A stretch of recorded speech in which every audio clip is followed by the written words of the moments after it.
yakni su'ila an aktsari ma yudkhilun nasal jannah. Nabi telah ditanya tentang perkara yang paling banyak memasukkan manusia ke surga. Wa su'ila an aktsari ma yudkhilun nasan nar. Nabi juga ditanya tentang perkara yang paling banyak memasukkan manusia ke neraka. Ini yang ingin kita kaji pada kesempatan kali ini. Baik, kita mulai dari yang pertama. Su'ila, telah ditanya Nabi an aktsari, tentang perkara yang paling banyak ma yudkhilun nasal jannah, yang paling banyak memasukkan manusia ke dalam surga. Nabi menjawab dua perkara yang paling banyak memasukkan manusia ke surga itu, yakni taqwallaha wa husnul khuluq. Takwa kepada Allah dan akhlak yang baik. Poin yang pertama, takwa. Hanya saja takwa ini tersembunyi, tidak kelihatan kriteria langsungnya tepat. Takwa ini nggak punya warna. Takwa ini bukan gelar, bukan titel, bukan merek gitu. Kalau halal kan ada mereknya, halal begitu. Kalau orang sekolah ada gelarnya, ada ijazahnya. Cuman kalau takwa ini nggak ada ijazahnya, nggak ada gelarnya. Takwa itu tersembunyi. Takwa itu di sini kata Nabi. Makanya puasa kita ini la'allakum tattaqun kan, tujuannya agar kalian semua bertakwa. Karena puasa adalah ibadah yang tersembunyi. Kita ini yang tahu kita ini puasa apa enggak, Pak? Hanya kita dan Allah kan? Betul enggak kira-kira?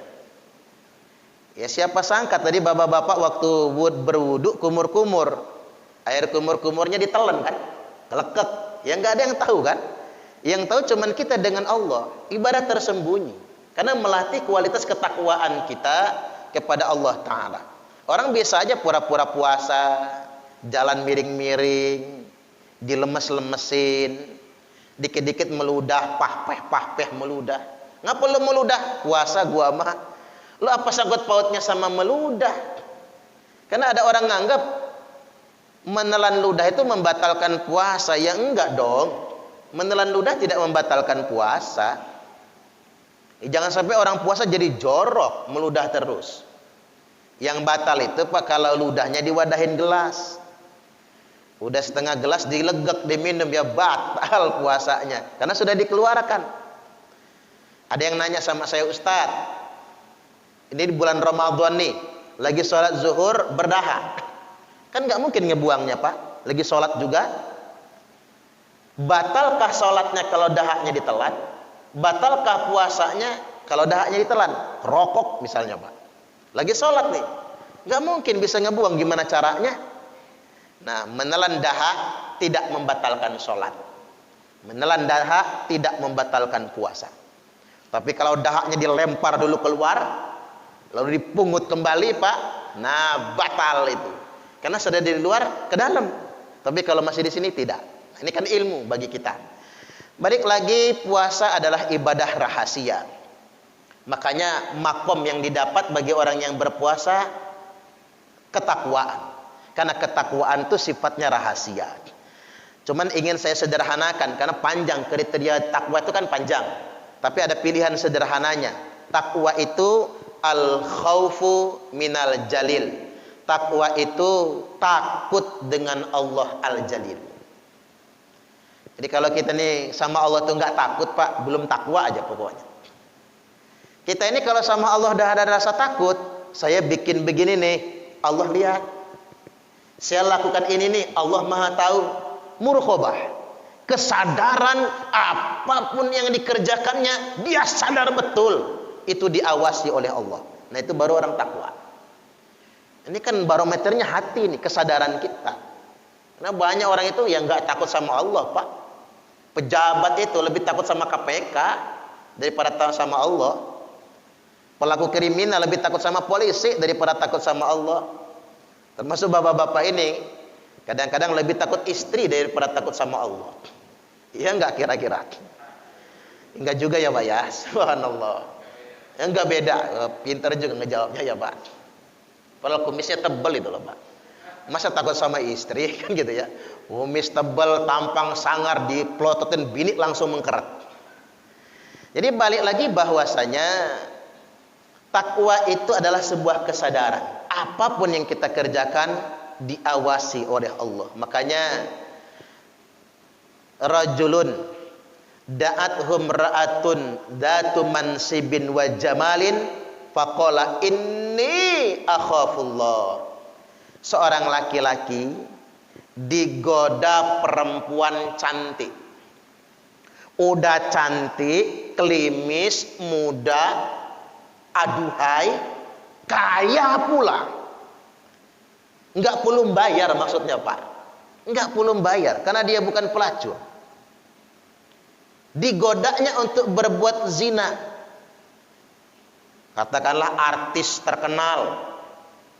Bapak-bapak diajak berbuat zina. Sini Pak masuk kamar, kencan sama saya. Lalu si laki-laki ini mengatakan, enggak Mbak. Kok enggak mau?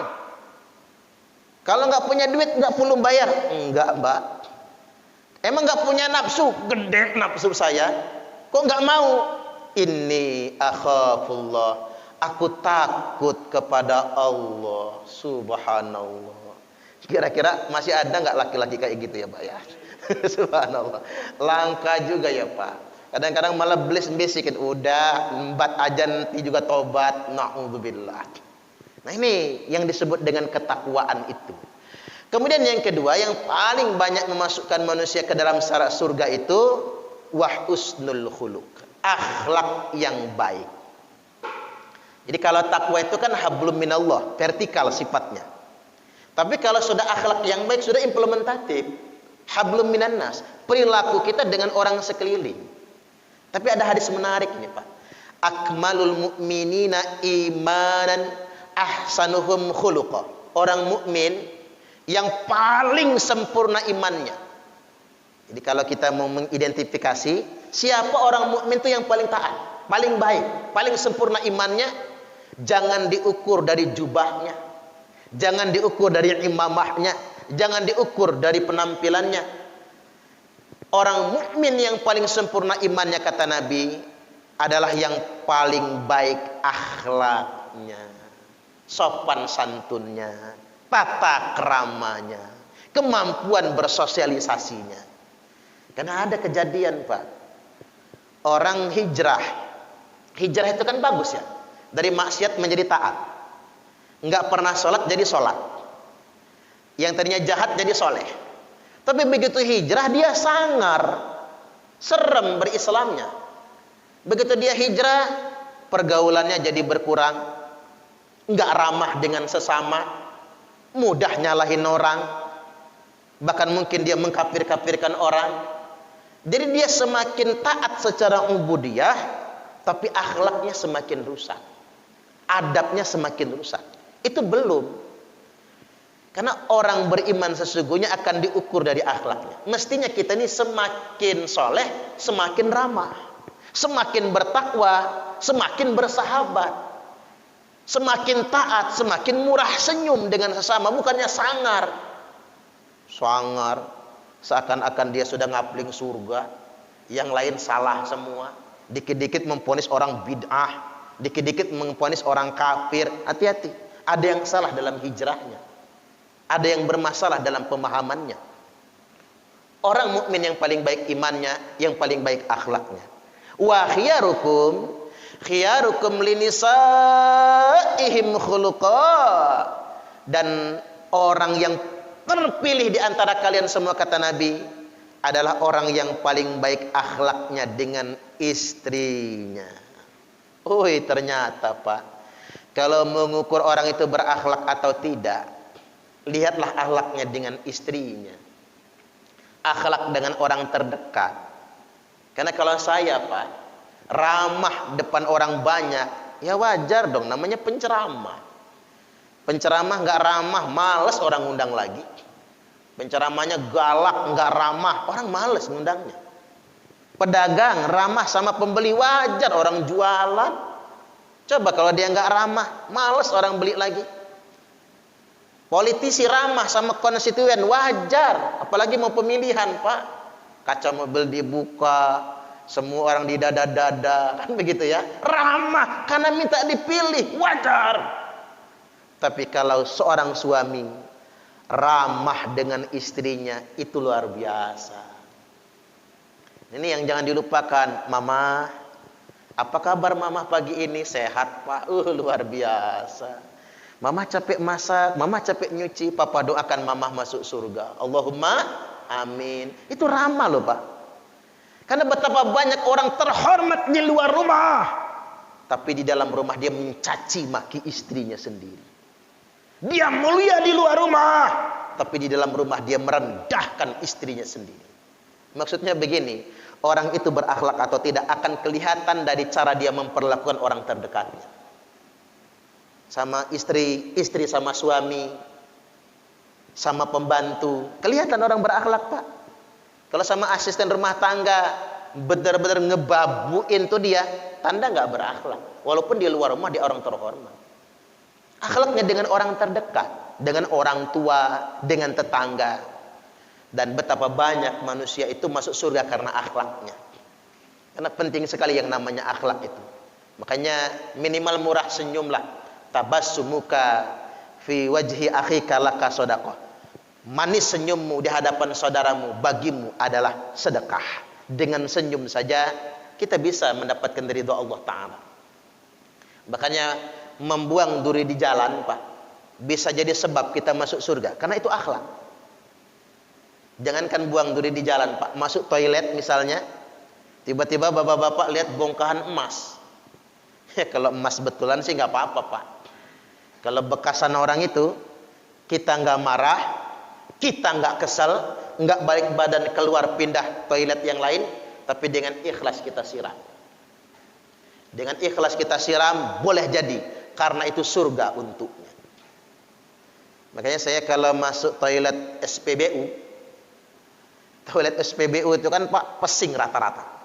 Apalagi sekarang sejak gratis ya. Subhanallah. Sejak gratis kan, saya kurang setuju lah digratiskan itu, Pak. Bukan pula harus membayar. Karena ngapa? Ada baiknya juga toilet SPBU itu ada infak 2000-an. Ya minimal buat ongkos yang bersihinnya itu loh, Pak. Emang enak bersihin bekas orang itu? Kan begitu kan? Saya kalau masuk toilet SPBU pesing, saya nggak keluar. Saya akan lebih lama dalam toilet itu. Tak siramin dulu, Pak. Terserah bekas orang. Tak siramin dulu, dinding-dindingnya tak siramin. Saya anggap itu rumah saya. Karena kalau pesan ibu saya, kalau kamu sudah makan di rumah itu, berak di rumah itu keluargamu.